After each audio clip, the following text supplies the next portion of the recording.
رب العالمين والصلاة والسلام على سيد المرسلين وعلى آله وصحبه أجمعين.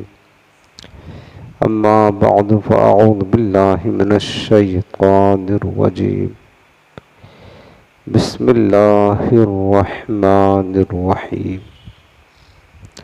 ولا تقولوا لمن يقتل في سبيل الله أموات بل أحياء ولكن لا تشعرون.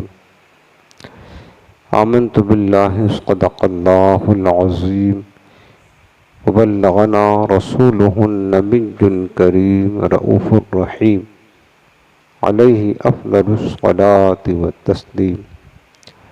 اللهم رب اشرح لي صدري ويسر لي أمري واحلل عقدة من لساني يفقه قولي. رسول کریم رؤوف الرحیم علیہ افضل الصلاۃ والتسلیم درود پاک کی فضیلت کو بیان کرتے ہوئے ارشاد فرماتے ہیں، جو شخص مجھ پر جمعرات کے دن 100 مرتبہ درود پاک پڑھے گا وہ کبھی فقیر یعنی تنگ دست نہیں ہوگا۔ سبحان اللہ، بڑی عظیم فضیلت ہے اور بہت آسان عمل ہے۔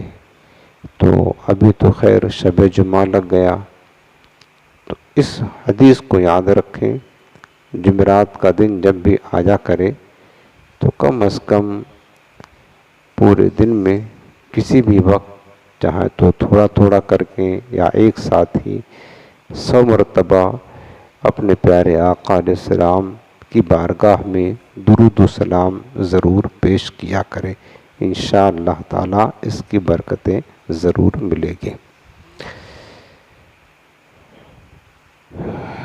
آئیے ہم سب مل کر اپنے پیارے آقا علیہ السلام کی بارگاہ میں نہایت ہی محبت کے ساتھ درود و سلام کا نذرانہ پیش کریں۔ اللہم صل علی سیدنا و شفیعنا و کریمنا و نبینا و مولانا محمد و علی آلہ و صحبہ و بارک وسلم۔ نویت سنت الاعتکاف۔ حاضرین محترم، قرآن عظیم کی تفسیر ہفتہ واری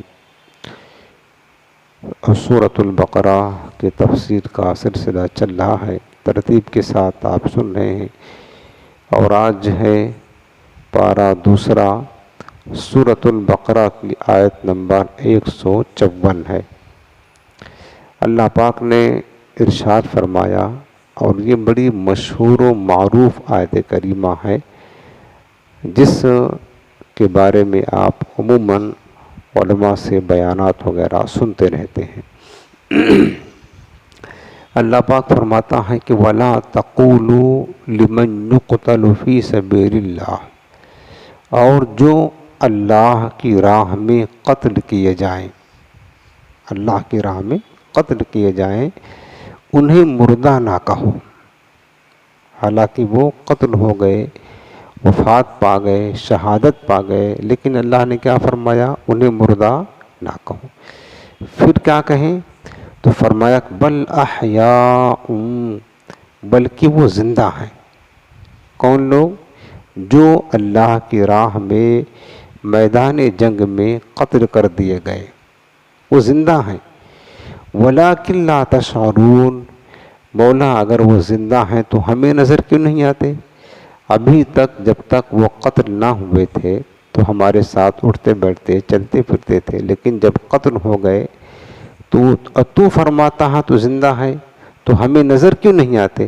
اللہ پاک فرماتا ہے ولیکن لا تشعرون، بات یہ ہے کہ تم ان کی زندگی کو سمجھ نہیں سکتے ہو، تمہیں اس کا شعور نہیں ہے۔ اسی لیے دیکھو ایمان کیا ہے؟ الذین یؤمنون بالغیب، مومنوں کے اللہ نے صفات بیان فرمائی ہے کہ مومن وہ ہیں جو غیب پر ایمان رکھتے ہیں، ایمان بالغیب۔ اگرچہ جو اللہ کی راہ میں شہید ہو گئے نہ ہماری ان سے ملاقات ہوتی ہے، نہ بات چیت ہوتی ہے، نہ ہم دیکھتے ہیں، نہ بولتے ہیں، نہ ان کے ساتھ اٹھتے بیٹھتے ہیں۔ صرف ایک بات ہے کہ رب نے کہہ دیا وہ زندہ ہیں، مسلمان اس بات کو مان لیتا ہے کہ وہ زندہ ہیں، بس اسی کا نام تو ایمان ہے۔ وہ زندہ ہیں، ہم اور آپ بھی زندہ ہیں، آپ بھی زندہ ہیں، ہم آپ کے ساتھ بات چیت کرتے ہیں، اٹھتے بیٹھتے ہیں، چلتے پھرتے ہیں، زندہ ہے نا۔ اور جو اللہ کی راہ میں شہید ہو گئے وہ بھی زندہ ہیں، لیکن ہماری ان سے ملاقات ہی نہیں ہوتی، نہ بات چیت ہوتی ہے، نہ ان کے ساتھ کھانا پینا ہوتا ہے۔ ہم آپ کو بھی زندہ مانتے ہیں اور آپ سے زیادہ ان کو بھی زندہ مانتے ہیں جو اپنے قبروں کے اندر ہیں، اللہ کی راہ میں شہید ہو گئے۔ ان کو تو زندہ اس لیے مانتے ہیں کہ صرف رب نے فرما دیا ہے بل احیاء۔ تو بندے مومن کا کام یہ ہے کہ جب اللہ اور اس کی رسول کا حکم آ جائے تو اب اگرچہ ہمارے عقل میں سمجھ میں آئے یا نہ آئے، ہم آمنا وصدقنا کہتے ہوئے سر خم تسلیم کر لیتے ہیں، اور ہم یقینی طور پر مانتے ہیں کہ شہید آج بھی اپنے قبروں میں زندہ ہے، صرف اس لیے کہ ہمارے رب نے فرما دیا بل احیاء۔ اب جو ان کی زندگی میں شک کرے گا نا، وہ گویا کہ اللہ تعالیٰ کے اس حکم میں شک کر رہا ہے، اس خبر میں شک کر رہا ہے، اور جو اللہ تعالیٰ کے کلام میں شک کرتا ہے وہ بندہ مومن نہیں ہوتا ہے۔ تو یہ آیت کریمہ بڑی معروف ہے، تفسیر تبیان القرآن میں ہے۔ اس آیت کریمہ کا شان و نزول جو لکھا ہے، حضرت عبداللہ بن عباس رضی اللہ عنہ فرماتے ہیں کہ یہ آیت شہدائے بدر کے متعلق نازل ہوئی۔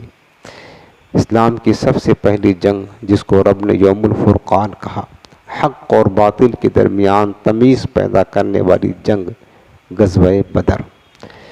غزوہ بدر میں 14 مسلمان کل شہید ہوئے تھے، 6 مہاجرین میں سے تھے۔ مہاجرین صحابہ وہ تھے جو باہر سے یعنی مکہ شریف سے ہجرت کر کے مدینہ آئے تھے، اور 8 انصار صحابہ تھے، اور انصار وہ صحابہ ہیں جو مدینہ پاک کے رہنے والے تھے۔ تو کل 14 حضرات، 14 صحابہ کرام غزوہ بدر میں شہید ہوئے تھے۔ تو بعض لوگ شہداء کی شہادت پر افسوس کرتے ہوئے کہتے تھے کہ یہ لوگ شہید ہو کر دنیا کی نعمتوں سے، دنیا کی لذتوں سے محروم ہو گئے، شہید ہو گئے تو یہاں سے چلے گئے، تو دنیا کی جو نعمتیں ملتی ہیں جنہیں ہم استعمال کرتے ہیں، دنیا کی لذتوں سے مطلب محروم ہو گئے۔ اس پر اللہ تعالیٰ نے یہ آیت کریمہ نازل فرمائی۔ اور اس آیت کے شان نزول میں دوسرا قول یہ ہے کہ کفار و منافقین یہ کہتے تھے کہ سیدنا محمد عربی صلی اللہ علیہ وسلم کی رضا کی خاطر مسلمان بے فائدہ اپنے آپ کو قتل کرا رہے ہیں۔ تو اس وقت اللہ تعالیٰ نے یہ آیت نازل فرمائی کہ مسلمان جو شہادت پا رہے ہیں میرے نبی کی محبت میں آ کر، یہ بے مقصد نہیں ہے، یہ بے فائدہ نہیں ہے۔ تمہیں کیا پتا ہے کہ ان کو رب نے کو کیا مقام دیا ہے، کیا مرتبہ دیا ہے، اور ان کی زندگی کتنی اعلیٰ، کتنی بلند ہے۔ اس پر یہ آیت کریمہ نازل ہوئی تو لوگوں نے ان شہداء پر گویا کہ تان کیا، یہ لوگ چلے گئے دنیا سے، دنیا کی لذتوں سے، نعمتوں سے، راحتوں سے محروم ہو گئے۔ بعض لوگوں نے کہا کہ کیا کہتے ہیں کہ بیکار یہ شہید ہو گئے، دنیا کے اپنے ماں باپ کو چھوڑا، بچوں کو چھوڑ دیا، دوست احباب، اپنا وطن سب کو چھوڑ کر کے صرف محمد مصطفیٰ صلی اللہ علیہ وسلم کی رضا کی خاطر یہ اپنی جان دے رہے ہیں۔ رب العالمین نے انہیں تنبیہ فرمائی کہ سن لو، جو لوگ میری راہ میں قتل کیے جاتے ہیں وہ مردہ نہیں ہوتے ہیں، بل احیاء، وہ زندہ ہیں، لیکن بات یہ ہے کہ تم ان کی زندگی کو سمجھ نہیں سکتے ہیں۔ اس میں فرمایا گیا کہ انہوں نے فانی زندگی اللہ کی راہ میں قربان کر کے دائمی زندگی حاصل کر لی ہے۔ دنیا کی زندگی تو فانی ہے، اگر کوئی اللہ کی راہ میں شہادت نہ پائے تو کیا وہ ہمیشہ رہے گا یہاں؟ چلو جو شہدائے بدر حضور علیہ السلام کے ساتھ مقام بدر میں گئے تھے، انہوں نے اللہ کی راہ میں شہادت پائی، اگر وہ نہ جاتے، مدینہ ہی میں رہتے، تو کیا وہ ہمیشہ زندہ رہتے؟ نہیں، مرنا تو ایسے بھی تھا، آج نہیں تو کل مرنا تو تھا، اس دنیا کو تو چھوڑنا تھا، بلکہ انہوں نے کمال یہ کیا کہ فانی دنیا کی زندگی، اس فانی زندگی کو اللہ کی راہ میں قربان کر کے ہمیشہ والی جو زندگی ہے نا، ہمیشگی کی زندگی، وہ مقام حاصل کر لیا۔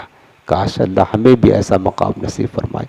اب سنیں، ہم یہ سمجھتے ہیں کہ جو زمین پر چلتا پھرتا ہو وہ زندہ ہے، عموماً لوگ یہی تو سمجھتے ہیں نا، جو زمین پر چلتا پھرتا ہے، کھاتا پیتا ہے، اٹھتا بیٹھتا ہے، وہ زندہ ہے، اور جو زمین کے نیچے دفن کر دیا جائے وہ مردہ ہے۔ جیسا کہ بد مذہبوں کا بھی یہ عقیدہ ہے، بد مذہب تو شہیدوں کی بات تو چھوڑے، خود امام الانبیاء علیہ السلام کی شان اقدس میں کہتے ہیں کہ معاذ اللہ یہ مر کر کے مٹی میں مل گئے۔ یعنی یہ نظریہ قائم ہے، یہ تصور دیتے ہیں لوگوں کو جو بے دین ہیں، کلمہ پڑھنے والے منافقین ہیں نا، منافقین، وہ یہ کہتے ہیں امام الانبیاء کو، اللہ کے محبوب علیہ السلام کو، جن کی بارگاہ سے ساری فضیلتیں صادر ہوتی ہیں اور جاری ہوتی ہیں، شہید کو جو یہ نعمت ملتی ہے وہ بھی مصطفیٰ کے مبارک وجود کی برکتوں سے ملا کرتی ہے۔ تو ان کے بارے میں لوگ ایسا مطلب نظریہ رکھتے ہیں۔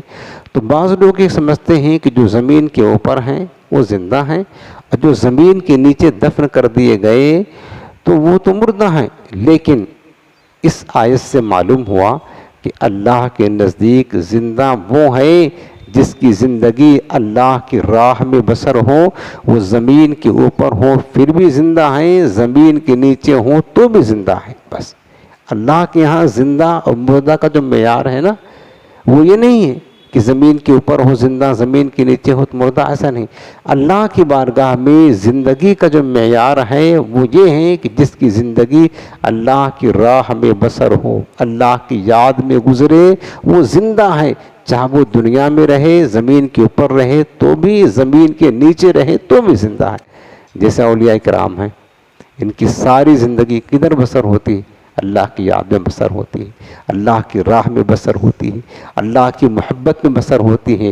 اسی لیے جو اولیاء اور صالحین ہیں یہ زمین کے اوپر ہوتے ہیں تو بھی زندہ ہوتے ہیں، زمین کے نیچے دفن ہوتے ہیں تو بھی زندہ ہوتے ہیں۔ بلکہ امام سیوطی رحمۃ اللہ علیہ نے لکھا ہے کہ اولیاء اللہ لا یموتون، اللہ کے اولیاء مرتے نہیں ہیں، وَلَكِنْ يَنْقُلُونَ مِنْ دَارٍ إِلَى دَارٍ، لیکن یہ اللہ والے ایک جگہ سے دوسری جگہ منتقل ہوتے ہیں، ٹرانسفر ہوتے ہیں۔ بس جب تک رب نے چاہا اس زمین کے اوپر رہنا تو زمین کے اوپر رہے، اور جب رب نے حکم دے دیا کہ زمین کے نیچے جاؤ تو یہ زمین کے نیچے چلے گئے۔ بس ان کا ٹرانسفر ہوتا ہے، یہ مردہ نہیں ہوتے ہیں، ٹرانسفر ہوتا ہے۔ کیوں مردہ نہیں ہوتے ہیں؟ اس کا راز یہ، اس کی مطلب حکمت یہ ہے کہ چونکہ ان کی زندگی اللہ کے راہ میں، اللہ کی یاد میں بسر ہوتی ہے، تو چاہے زمین کے اوپر ہوں یا زمین کے نیچے ہوں۔ اس لیے ہم دیکھیں اللہ والوں کو آج بھی زندہ سمجھتے ہیں۔ ہم جو مزارات اولیاء پر جاتے ہیں فیض دینے کے لیے، مردہ سمجھ کر جاتے ہیں؟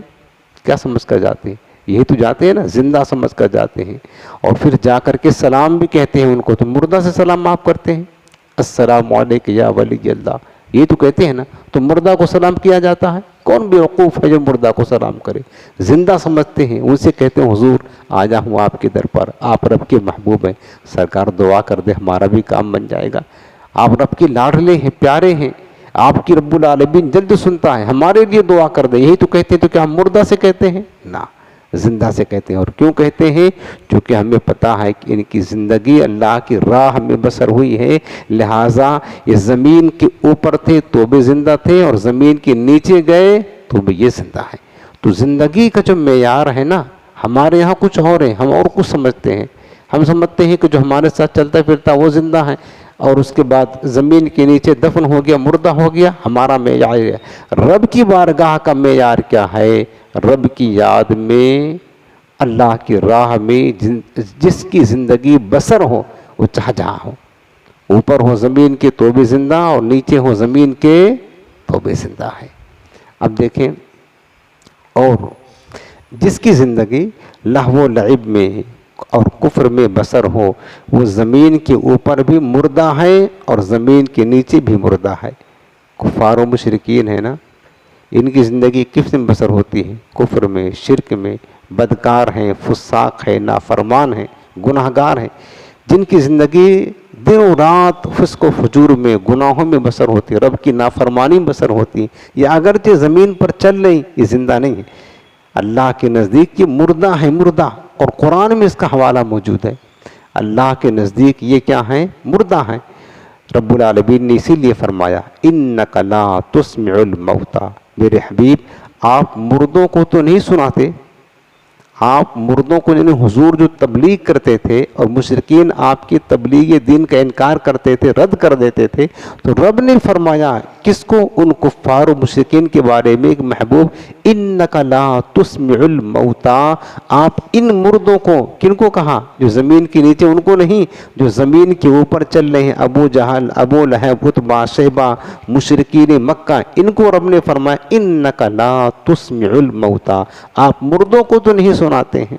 یعنی رب نے وہ جو زندہ چل رہی ہیں زمین کے اوپر، کھا بھی رہے ہیں، ان کو فرمایا کہ یہ مردہ ہیں، یہ مردہ ہیں. کافر زمین پر چلتے پھرتے تھے، ان کو مردہ فرمایا.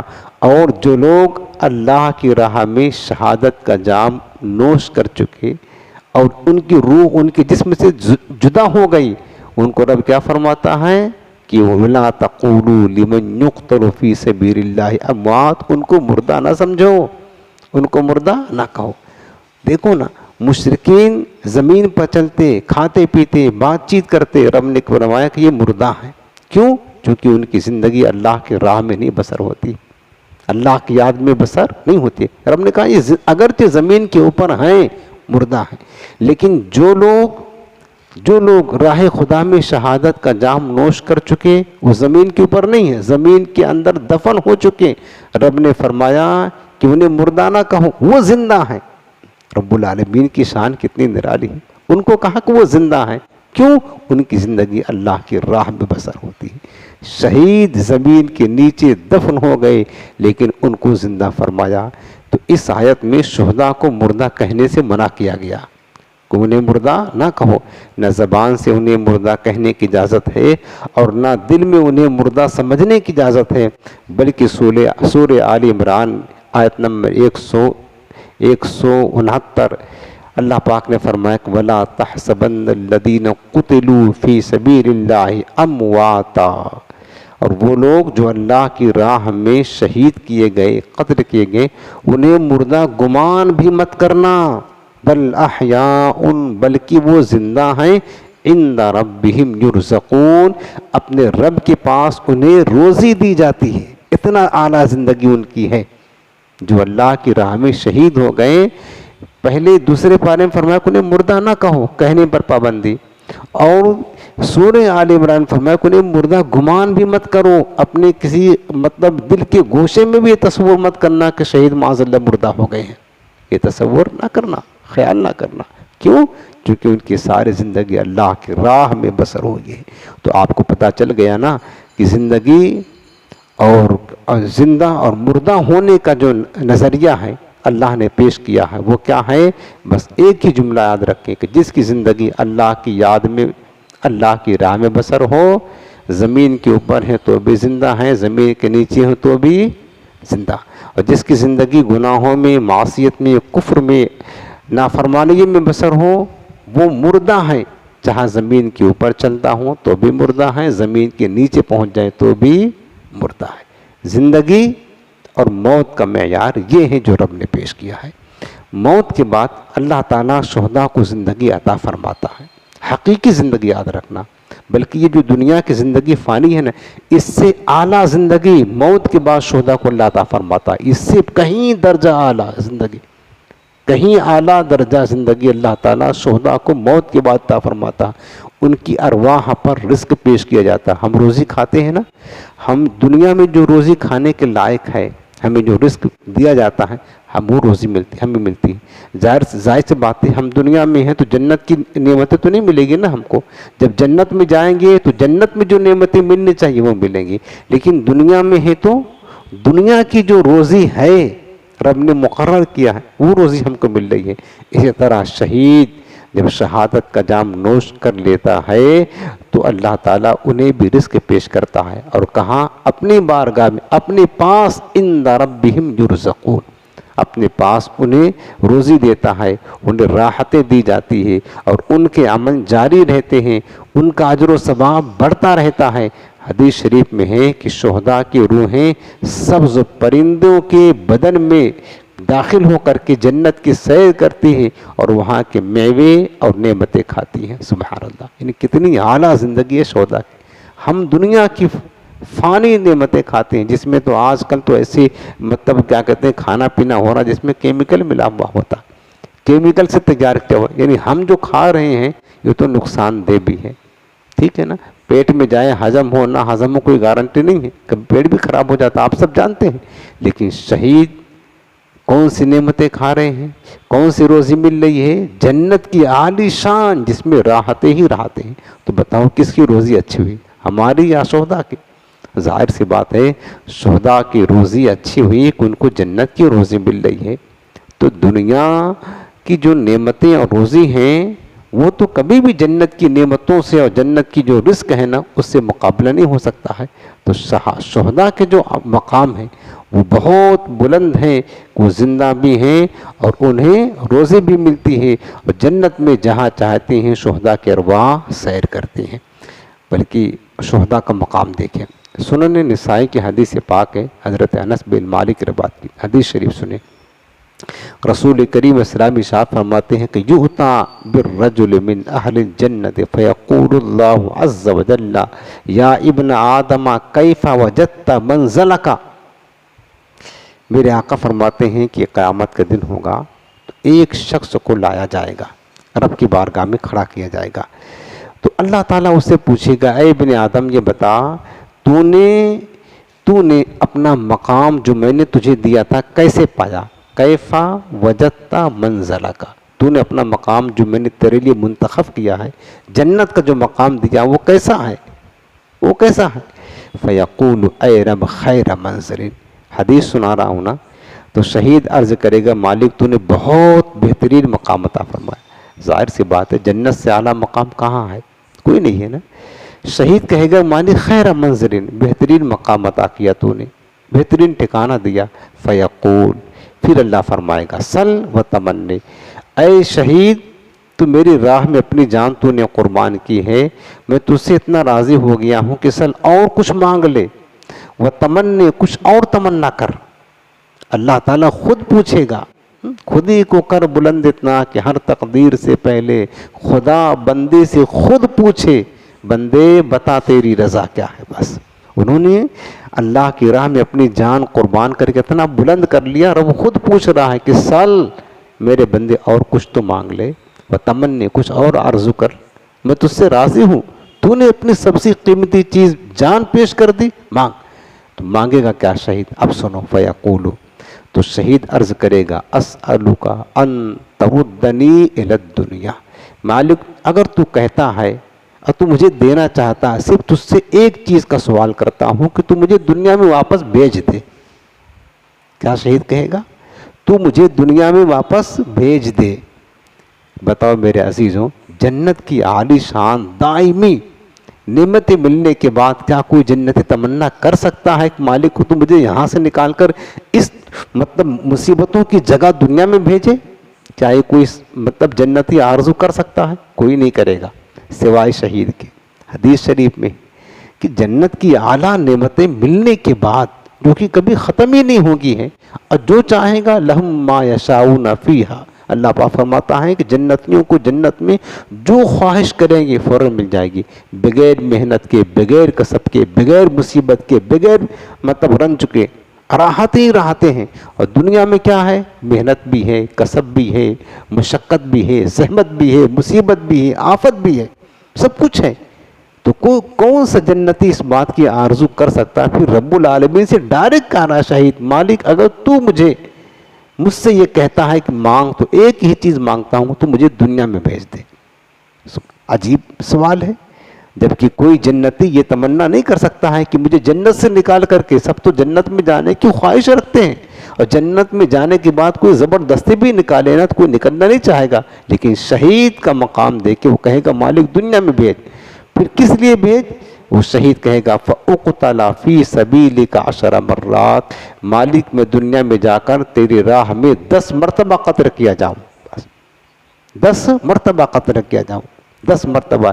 یعنی شہادت کی لذت اتنا اس کو محسوس ہوئی شہید کو کہ جو لذت اللہ کی راہ میں گردن کٹانے میں ہے، شہید کے نزدیک وہ لذت جنت کی نعمتوں میں بھی نہیں ہے.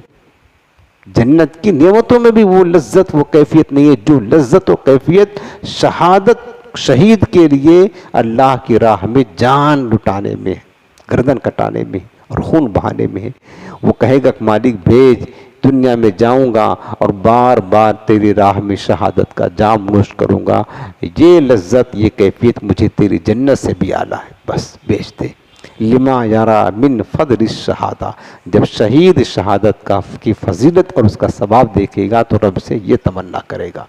بتاؤ میرے عزیزوں، شہادت کتنی اعلیٰ نعمت ہے، یہ شہادت کتنی اعلیٰ نعمت ہے.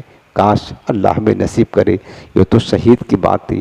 اب سنو، بخاری شریف کتاب الایمان کی حدیث پاک حضرت سیدنا ابو ہریرہ رضی اللہ عنہ روایت کرتے ہیں، رسول پاک علیہ السلام فرماتے ہیں لوددت انی اقتل فی سبیل اللہ ثم احیا ثم اقتل ثم احیا ثم اقتل.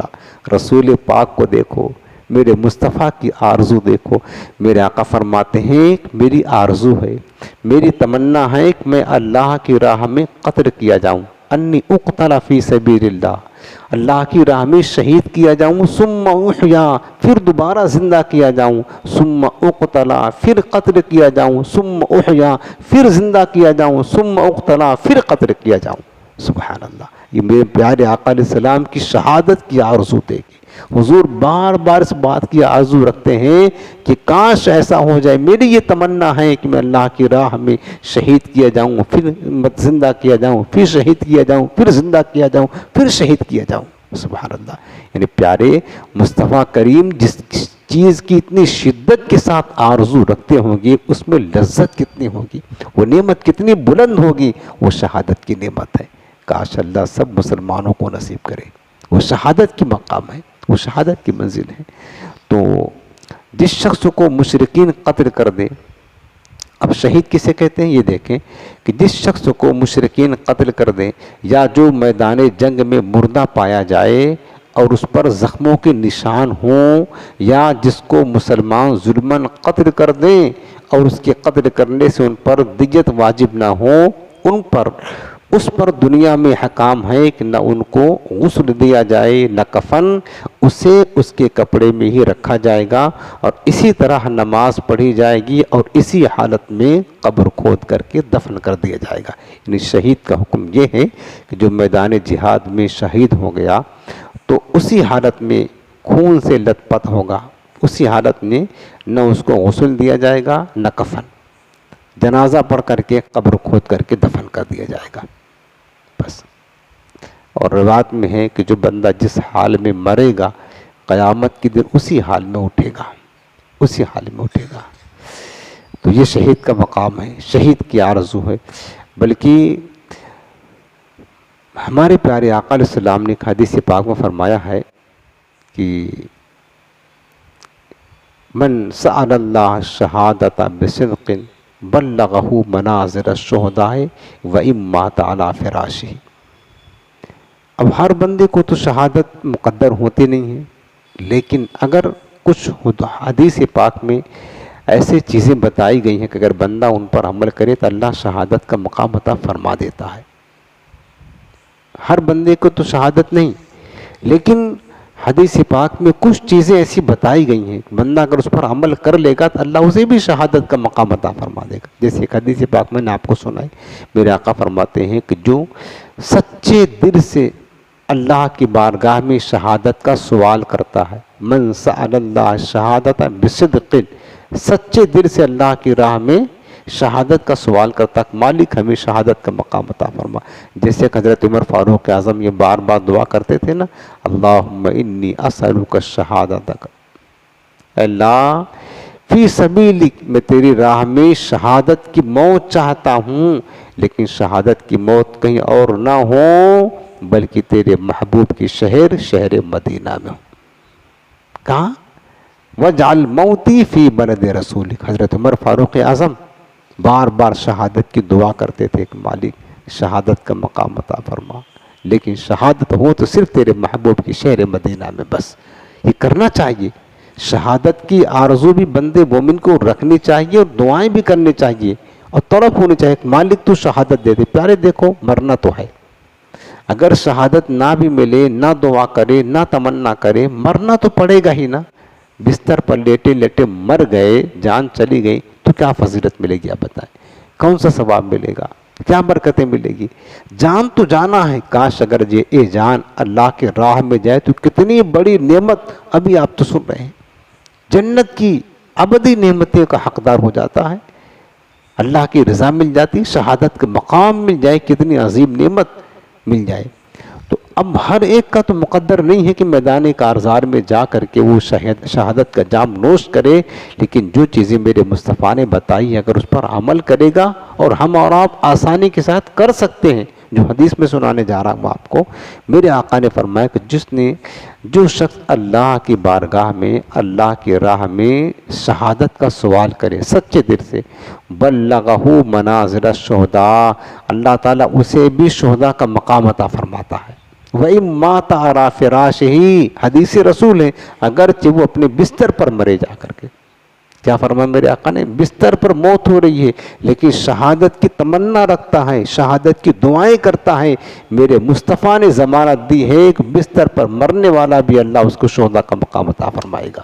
بلکہ حدیث شریف میں ہے کہ میرے آقا علیہ السلام ایک صحابی کے پاس گئے جو بیمار تھے، اور گویا کہ ان کی موت کا وقت تھا، وہ رو رہے تھے۔ حضور نے پوچھا میرے صحابی کیوں روتے ہو، کیا وجہ ہے رونے کی؟ تو انہوں نے کہا یا رسول اللہ، رونے کی صرف ایک ہی وجہ ہے، دیکھیں نا بستر پر موت آ رہی ہے، میری آرزو یہ تھی کاش میدان جنگ میں میری روح نکلتی، کاش شہادت کا مقام ملتا، بس شہادت نہ پانے کی وجہ سے بستر پر آج پڑے پڑے اور مر رہا ہوں، اس وجہ سے رو رہا ہوں۔ میرے مصطفیٰ نے اس کی تڑپ دیکھ کر کیا فرمایا کہ میرے پیارے صحابی، اجرو کا اعظم عند اللہ من 1000 شہید، تیرا اجر تو اللہ کے نزدیک 1000 شہید سے بھی زیادہ ہے۔ سبحان اللہ، 1000 شہید سے زیادہ تیرا ثواب ہے۔ اس نے کیا کیا تھا؟ صرف شہادت کی آرزو تھی، بستر پر موت ہو رہی تھی لیکن آرزو تڑپ تھی کہ کاش ہمیں شہادت ملتی اللہ کے راہ میں، کاش ایسا موقع ملتا میدان کارزار میں، میدان جہاد میں جانے کا، اللہ کی راہ میں جان لٹا دیتا، صرف یہ آرزو تھی۔ میرے آقا نے فرمایا کہ اس آرزو کرنے کی وجہ سے، اس تڑپ رکھنے کی وجہ سے اللہ تجھے 1000 شہید کا ثواب اور اجر عطا فرمائے گا۔ اس لیے ہم یہ تو کر سکتے ہیں نہیں کر سکتے ہیں، ہم روزانہ دعا کریں جس طرح اور چیزوں کی دعا کرتے، کاش مالک اپنے راہ میں شہادت کا موت نصیب فرما، اے اللہ تعالیٰ کاش تیرے محبوب کی شہر مدینہ میں شہادت کی موت ایمان و عافیت کے ساتھ نصیب فرما۔ یہ دعا کیا کریں۔ حضرت عمر فاروق اعظم کی دعا حدیث شریف میں ہے، اے اللہ زندگی کی آخری آرزو ہے بس، اور کچھ نہیں، سب کچھ تو نے دیا، آخری آرزو ہے کہ آخری آرزو میں شہر مدینہ میں، شہر رسول میں، مصطفیٰ کے قدموں میں بس ایمان و عافیت کی شہادت کی موت نصیب فرما۔ یہ دعا کیا کرے پیارے۔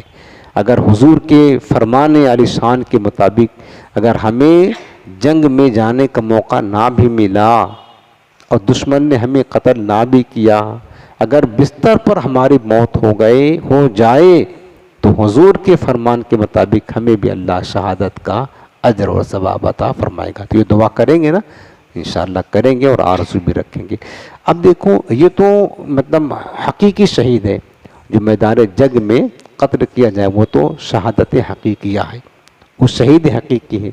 لیکن کچھ حدیثوں میں ایسے لوگوں کا بھی ذکر آیا ہے کہ جنہیں اللہ تعالیٰ شہادت کا ثواب عطا فرماتا تھا، حکمی شہید جن کو بولتے ہیں، یعنی اگرچہ حقیقتاً میدان جہاد میں شہید نہیں ہوئے ہیں، لیکن کچھ ایسے لوگ ہیں اور کچھ صورتیں ایسی ہیں کہ اگر اس میں وہ بندہ فوت ہو جائے تو اللہ اسے بھی شہادت کا مقام عطا فرماتا۔ ان میں سے یہ ہیں، بعض شہداء وہ ہیں کہ ان پر بھی دنیا میں حکام تو جاری نہیں ہوتے لیکن آخرت میں ان کے لیے شہادت کا درجہ ہے۔ مثلا ڈوب کر یا جل کر یا دیوار کے نیچے دب کر مرنے والا اللہ شہادت کا مقام دیتا ہے۔ دریا میں کوئی ڈوب گیا، خودکشی کسی نے کیا، جا کے چھلانگ لگا لی تو نہیں یاد رکھنا. جیسے بعض لوگ ہیں نا جا کر کے چھلانگ لگا لیتے ہیں خودکشی، اس پہ تو گناہ ہے، بہت سخت ترین گناہ ہے. دریا میں ڈوب گیا، باڑھ آ گئی، شہادت کا مقام.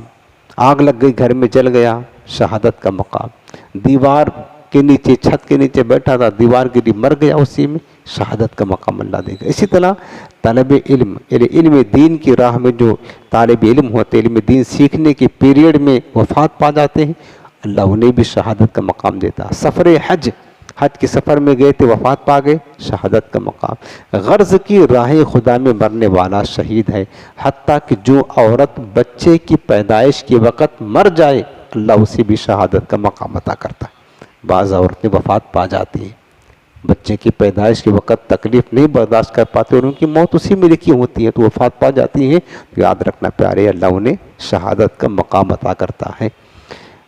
جو طاعون، جو مرض ہوتا ہے نا طاعون یا نمونیا یا پیٹ کی بیماری میں مرے، وہ بھی شہید ہے. آخرت میں اللہ اس کو شہادت کا مقام عطا فرمائے گا. بلکہ حدیث شریف میں ہے کہ جو باوضو سو گیا اور مر گیا تو وہ بھی شہادت کا مقام پاتا ہے. بلکہ ایک روایت میں یہ بھی ہے کہ جو روزانہ 100 مرتبہ درود پاک پڑھے، وہ بھی اللہ تعالیٰ اسے بھی شہادت کا مقام عطا فرماتا ہے. یہ سب آسان تو ہے، کر سکتے ہیں نا. اور جو حدیث شریف میں نے آپ کو سنائی، جو سچے دل سے شہادت کی دعا کرتا ہے اور جو وہ بھی اللہ اس کو بھی شہادت کا مقام عطا فرماتا ہے. اور جو جمعہ کے دن انتقال کرے، ان سب کو شہید فقہی کہتے ہیں اور شہید حکم کہتے ہیں. ان دنیا میں شہادت کے احکام اگرچہ جاری نہیں ان سب کے لیے جس کا تذکرہ میں نے کیا، لیکن آخرت میں اللہ تعالیٰ انہیں شہادت کا مقام عطا فرمائے گا. تو دو چار چیزیں جو ہمارے اختیار میں ہیں، مثلاً 100 مرتبہ درود پاک پڑھنا، یہ تو کر سکتے ہیں. روزانہ شہادت کی دعا کرنا، آرزو کرنا، یہ تو کر سکتے ہیں. اسی طرح جو فرمایا کہ باوضو سویا اور سوتے سوتے اس کو موت ہو گئی، باوضو سو بھی سکتے ہیں.